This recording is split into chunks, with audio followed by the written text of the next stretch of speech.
I have a message. I have a message for President Macron. Today, Israel is defending itself on 7 fronts against the enemies of civilization.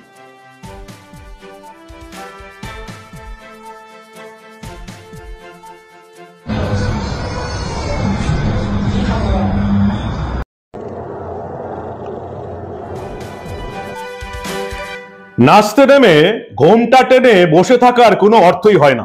বারবার এটা প্রমাণ করে দিচ্ছেন ইসরায়েলের prime minister Benjamin Netanyahu.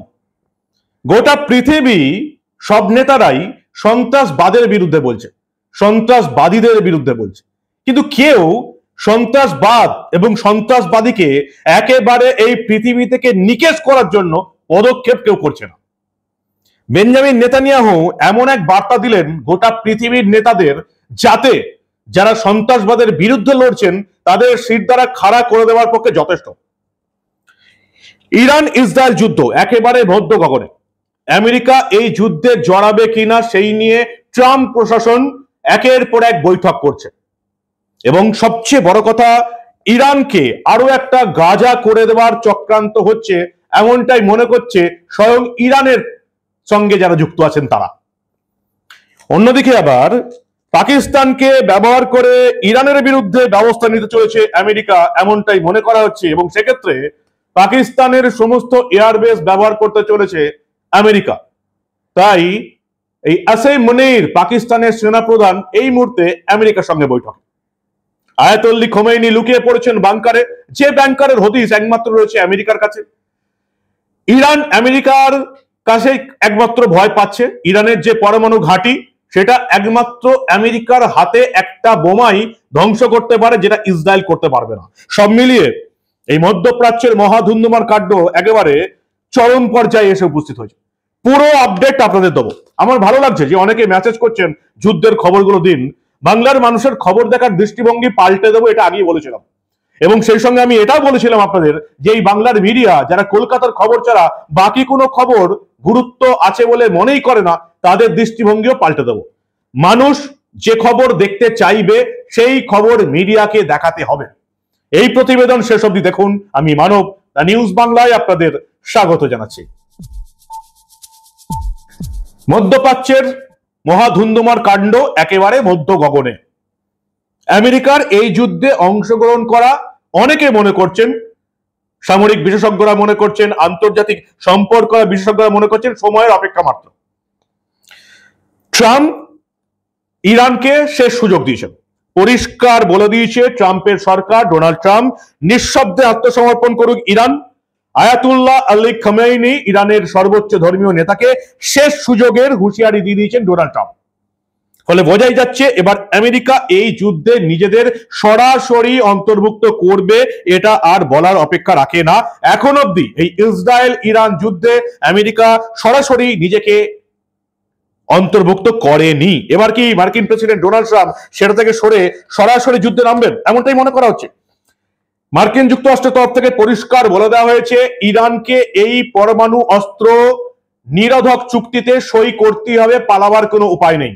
এবং Trump এটাও জানিয়ে দিয়েছে ইরানের সর্বোচ্চ ধর্মীয় নেতা আয়াতুল্লাহ খোমেনি কোথায় লুকিয়ে আছে তা তারা জানে, যে কোনো মুহূর্তে তাকে সপরিবারে মারতে পারে, কিন্তু তাকে শেষ সুযোগ করে দেওয়া হচ্ছে। ট্রাম্প পোস্ট দিয়েছেন, আমরা জানি ঠিক কোথায় তথাকথিত এই সুপ্রিমো লিডার লুকিয়ে, ওকে টার্গেট করা খুবই সহজ, আপাতত ও নিরাপদ। তবে ইরান যদি এই পরমাণু চুক্তি না মানে ওকে হত্যা করতে আমরা দ্বিধাবোধ করবো না, যেটা এখনো আমরা চাইছি না।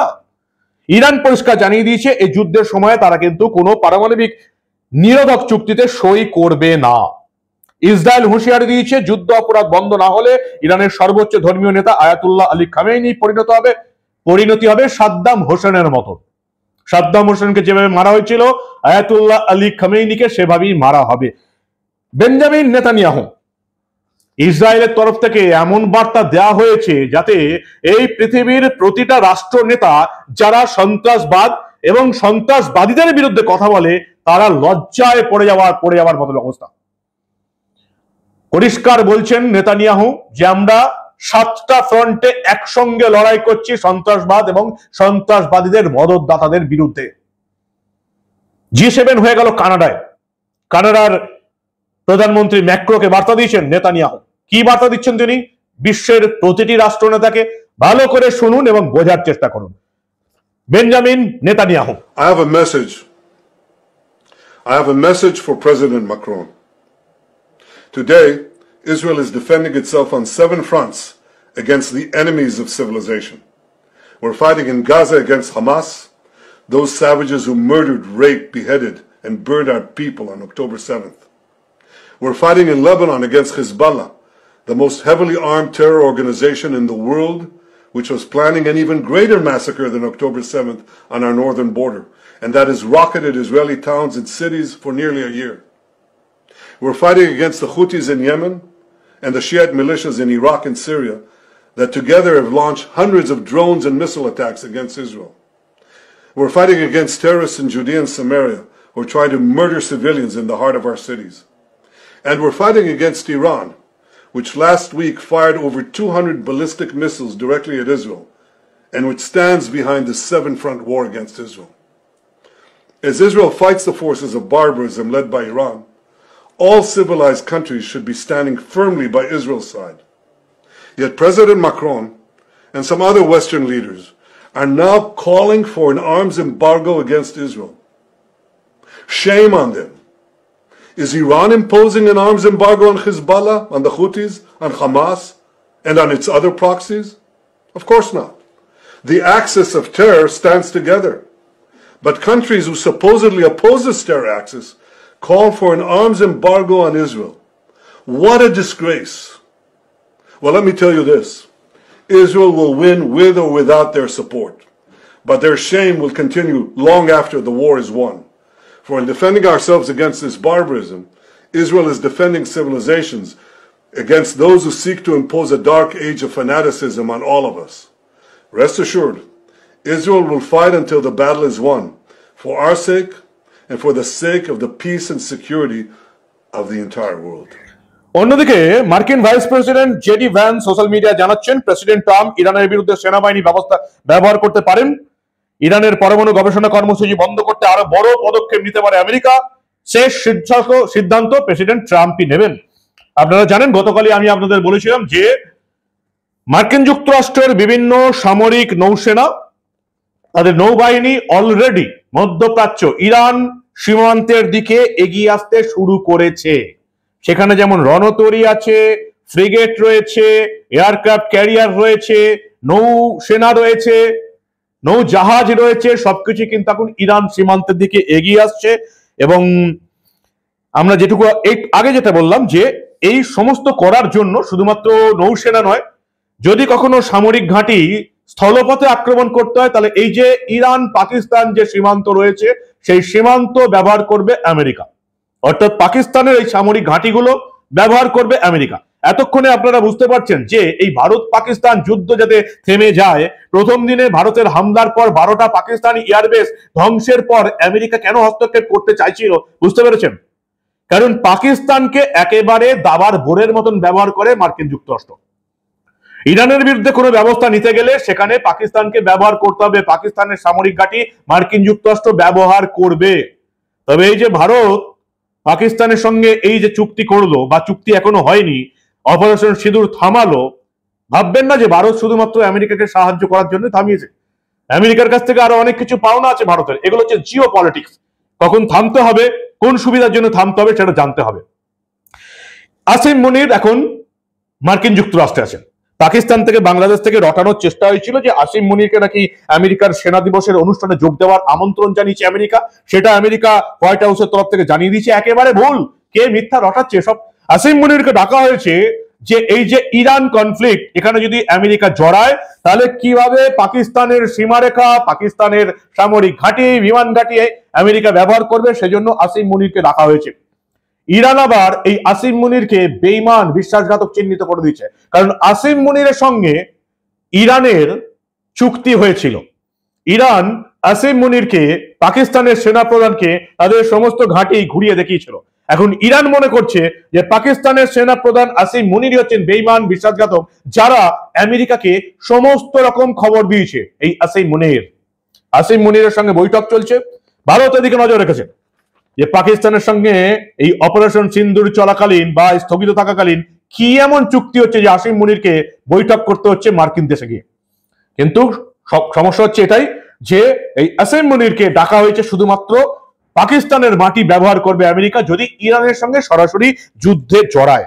ইসরায়েল আবার অন্যদিকে এই ট্রাম্পের আস্তিনে যে লুকানো আছে 14,000 কেজির বোমাটা, যে বোমার নাম হচ্ছে ব্যাংকার ব্লাস্টার, যেটা একমাত্র আমেরিকার হাতে আছে, সেটা দরকার যদি ইরানের এই পারমাণবিক ঘাঁটিগুলো একেবারে ধ্বংস করতে হয়। সেগুলো রয়েছে প্রায় মাটির 200 ফুট 300 ফুট আরো অনেক গভীরে, যেটা সাধারণত কোনো ক্ষেপণাস্ত্র বা কোনো বোমা ধ্বংস করতে পারবে না। এটার জন্য একমাত্র প্রয়োজন হচ্ছে আমেরিকার এই যে বোমা, যেটার নাম হচ্ছে বাংকার ব্লাস্টার। সেটা হচ্ছে প্রায় 13,600 কিলো ওয়েট। ভাবতে পারছেন একটা বোমা বাংকার ব্লাস্টার 14,000 কিলো ওয়েট, যেটা একমাত্র ব্যাংকারের মধ্যে ঢুকে যাবে, 300 ফুট 400 ফুট 500 ফুট ঢুকে গিয়ে বিস্ফোরণ ঘটিয়ে সামরিক ঘাঁটি পরমাণু ঘাঁটি ধ্বংস করতে পারবে। ইরান এই বোমাটা চাইছে আমেরিকার কাছ থেকে, যে বোমাটা 80 থেকে 300 ফুট নিচে লুকোনো ইরানের সবচেয়ে সুরক্ষিত ফোর্ডো নিউক্লিয়ার ফয়েল এনরিচমেন্ট প্লান্টে পৌঁছতে পারবে, যে পারমাণবিক ঘাঁটি পারমাণবিক গবেষণা কেন্দ্র ইসরায়েল নিজেদের অস্ত্রে ধ্বংস করতে পারবে না। এখন আমেরিকা ইসরায়েলকে এই বাংকার ব্লাস্টার বোমাটা দেয় কিনা সেটাই এখন দেখার।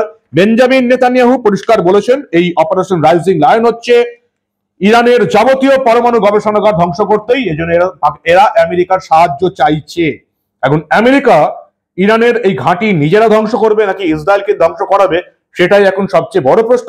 এই 14,000 কিলোর এই বোমাটা আমেরিকা ইসরায়েলকে দেয় কিনা সেটাই এখন দেখার। অন্যদিকে আয়াতুল্লাহ খামেনি আবার আজকে জাতির উদ্দেশ্যে ভাষণ দিলেন এবং তিনি বললেন, আমেরিকানরা শুনে রাখুন, ইরান আত্মসমর্পণ করবে না, হামলা করলে মূল্য দিতে হবে। এবং আয়াতুল্লাহ খামেনি আবার আমেরিকাকে হুমকি দিয়েছেন যে এই মধ্যপ্রাচ্যে আমেরিকার যে সমস্ত ঘাঁটিগুলো আছে সেই ঘাঁটিগুলোকেও তারা টার্গেট করতে পারেন। আমেরিকা এই জন্যই বসে আছে ইরানের একটা ভুলের জন্য। ইরানের একটা ভুল, আমেরিকার কোনো সামরিক ঘাঁটিতে আক্রমণ, আমেরিকা সরাসরি এই লড়াইয়ে নামবে, যে লড়াইটা এবার উপসাগরীয় যুদ্ধ হতে চলেছে। এখন অব্দি যেটা জানা গেছে, ইসরায়েলি সেনার হামলায় ইরানে প্রায় 600 উপরে বেশি মানুষের মৃত্যু হয়েছে। ইরানের যে তেহরান শহর, তেহরান ছেড়ে পালাতে হুড়োহুড়ি শুরু হয়েছে। আহত হয়েছেন 1326 জন এবং প্রত্যেকে ছেড়ে চলে যাচ্ছেন। শুধু বিদেশি নাগরিক নয়, ভারতীয় নয়, আমেরিকা বা চীনের নাগরিক নয়, তেহরান থেকে পালাচ্ছে ইরানের নাগরিকরাও। কারণ তেহরানটাও যে একেবারে একটা গাজা হতে চলেছে, ধ্বংস হতে চলেছে, সেটা পরিষ্কার বোঝা যাচ্ছে। আপনারা দেখেছেন এর আগেই পুরো সেনা প্রধানদের টিমটাকে ইসরায়েল উড়িয়ে দিয়েছে। এখন অব্দি যেটুকু জানা গেছে 14 জন পরমাণু বিজ্ঞানীকে উড়িয়ে দিয়েছে। যেই নতুন সেনা প্রধান হচ্ছে তাকে উড়িয়ে দেওয়া হচ্ছে। আয়াতুল্লাহ খামেনির পেছনেও পড়ে আছে ইসরায়েল, যে কোনো দিন সুযোগ পেলেও তাকে উড়িয়ে দেওয়া হবে। ইসরায়েল ইরানকে আর একটা গাজা করে দেবে।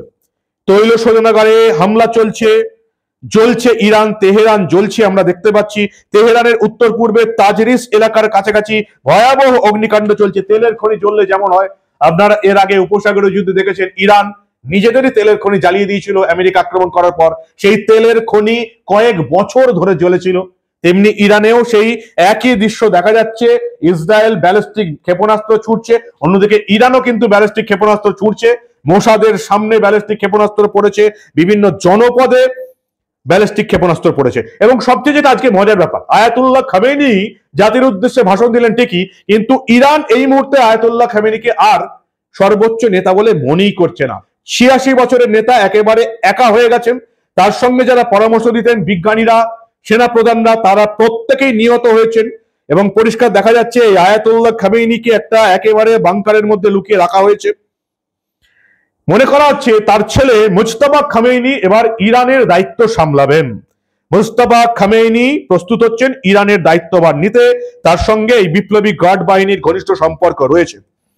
ইরানের যে অ্যাক্সিস অফ রেজিস্ট্যান্স রয়েছে, ইরানের যারা বন্ধু জঙ্গি সংগঠন হিজবুল্লাহ, হামাস, হুতি, তারাও এবার ছেড়ে চলে গেছে। এত ক্ষতি তাদের করেছে ইসরায়েল একা 7টা ফ্রন্টে লড়াই করে, যে তারাও এখন আর ইরানের পাশে থাকতে পারছে না। হিজবুল্লাহ যারাই প্রধান হচ্ছে মেরে দিচ্ছে। আপনারা দেখেছেন এই হিজবুল্লাহ প্রধান নাসরাল্লাহকেও কিন্তু সেপ্টেম্বরে উড়িয়ে দেওয়া হয়েছে। সিরিয়া আরেকটা দেশ ছিল, তার প্রেসিডেন্ট বাশার আল আসাদকে ক্ষমতাচ্যুত করা হয়েছে। ফলে ইরান আয়াতুল্লাহ খামেনির সঙ্গে যারা ছিলেন জঙ্গিরা, তারাও আর তার পাশে নেই, সাহায্য করতে পারছে না, একা হয়ে গেছে। ফলে এবার এই আয়াতুল্লাহ খামেনির বুদ্ধিভ্রংশ হয়েছে, তার আর কোনো দিকেই আর উদ্যোগ নেই। ফলে সাদ্দামের পরিণতি হতে পারে এই ইরানের শীর্ষ ধর্মীয় নেতার, এমনটাই আন্তর্জাতিক বিশেষজ্ঞরা মনে করছেন। এখন এই আয়াতুল্লাহ খামেনির কাছ থেকে সমস্ত ক্ষমতা তার ছেলে মোস্তফা খামেনির হাতে আস্তে আস্তে চলে যাচ্ছে, আন্তর্জাতিক বিশেষজ্ঞরা এমনটাই বলছেন। ইরানের যে সামরিক শক্তি তারাও মোস্তফা আলীকেই এবার নিজেদের প্রধান হিসাবে চাইছে। আয়াতুল্লাহ খামেনির ঘনিষ্ঠ যারা আছেন তারা বলছেন এই সামনের শুক্র শনি রবির মধ্যেই আয়াতুল্লাহ খামেনিকেও খতম করে দেবে, যেভাবে ইসরায়েল একের পর এক ইরানি সেনা প্রধান এবং পরমাণু বিজ্ঞানীদের খতম করে দিয়েছে। সেক্ষেত্রে মুস্তাফা খামেনি যদি জীবিত থাকেন তিনিই হবেন ইরানের এই সামরিক যে শক্তি তার সর্বোচ্চ নেতা। এখন দেখা যাক মুস্তাফা খামেনি আদৌ ইরানকে বাঁচাতে পারেন কিনা। এখন সবচেয়ে যেটা বড় প্রশ্ন, আমেরিকা কি সরাসরি এই যুদ্ধে অংশগ্রহণ করবে? ইরান হুমকি দিচ্ছে আমেরিকাকে দেখে নেবো, মধ্যপ্রাচ্যে আমেরিকার সামরিক ঘাঁটিতেও আমরা আক্রমণ করব। সেটা যদি হয় তাহলে ইসরায়েলের মতন আমেরিকাও যে যুদ্ধে জড়াবে, এবং সেটা হলে ইরান যে নিজের পায়ে কুড়ুল মারবে, যার জন্য অপেক্ষা করে বসে আছে ডোনাল্ড ট্রাম্প ইরানের একটা ছোট্ট ভুলের জন্য, সেটা আপনারা বুঝতেই পারছেন। পাকিস্তানের মাটি ব্যবহার হবে, নৌবাহিনী চলে গেছে। ফলে আমেরিকারও যে কোনো দিন এই যুদ্ধে অংশগ্রহণ করা মনে হচ্ছে সময়ের ব্যাপার। ইরান আরেকটা গাজা হতে চলেছে। কি বলবেন আপনারা? বেঞ্জামিন নেতানিয়াহু বিশ্বের সমস্ত দেশের রাষ্ট্রনায়কদের বলছেন, আপনারা এই যে বলছেন জঙ্গিবাদ ধ্বংস করতে হবে, সন্ত্রাসবাদীদের নির্মূল করতে হবে, কি করছেন আপনারা? বেঞ্জামিন নেতানিয়াহু যে প্রশ্নটা তুলে দিয়েছেন সেই প্রশ্নটা আমারও, বিশ্বের বাকি রাষ্ট্রনায়করা কি করছেন? সন্ত্রাসবাদকে ধ্বংস করতে হবে, নির্মূল করতে হবে বললেই কি হবে? আর সন্ত্রাসবাদ ধ্বংসের বিরুদ্ধে একা লড়ে যাবে বেঞ্জামিন নেতানিয়াহু? এটাই কি নীতি পৃথিবীর রাষ্ট্রনায়কদের? আপনারা কি বলেন? আপনাদের মূল্যবান এবং গুরুত্বপূর্ণ মতামত জানান দা নিউজ বাংলার কমেন্ট সেকশনে। দেখতে থাকুন দা নিউজ বাংলা। আমরা আবার আন্তর্জাতিক দুনিয়ার এই ধরনের অনেক খবরই চেপে রাখতে দেব না।